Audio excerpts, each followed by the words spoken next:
Welcome back to ABC 7 at 4, and joining me in studio right now is ABC 7 at 4 medical contributor Dr. Ogachika Alozie. Doctor, thank you for coming in this afternoon. The Biden administration is ordering intelligence agencies to look into the origins of the coronavirus pandemic, and there's this theory gaining interest among scientists called the lab leak theory. Now, as an infectious disease expert, talk about the theory and whether you believe there's some merit to it. Yeah, well, first of all, thanks for having me in. It feels good to be back in person again. I think it is reasonable for scientists to look into it. I think one people should also understand is that it's very unlikely that we're actually going to get to the bottom of it unless we have the cooperation of China. And that's going to be the key point here. Is it possible that a lab leak could have driven a lot of this pandemic across the world? It's possible. Unlikely to be very plausible, but I think we have to look at all leads and run them to the end.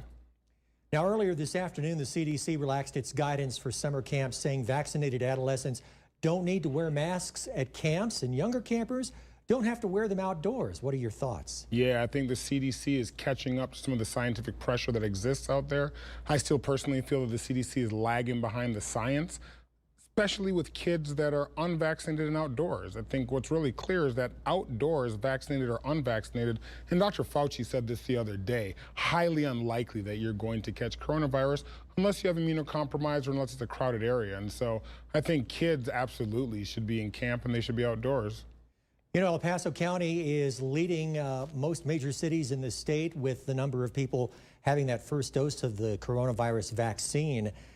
We're still trying to push people to get it. However, the vaccine hesitancy exists. What do you think we can do to turn the corner on this?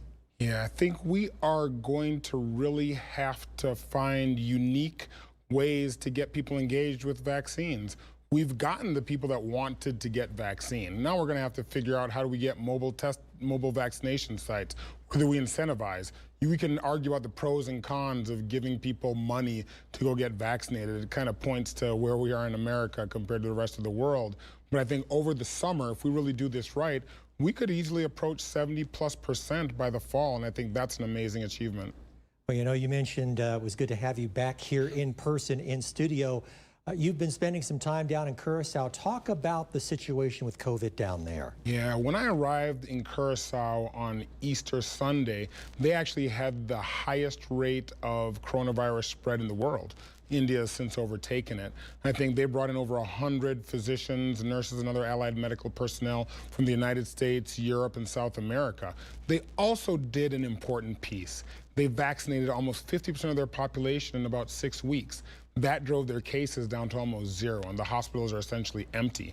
It was a great sort of experience. I'm glad I could do the work, but this is home, and I'm really glad to be back.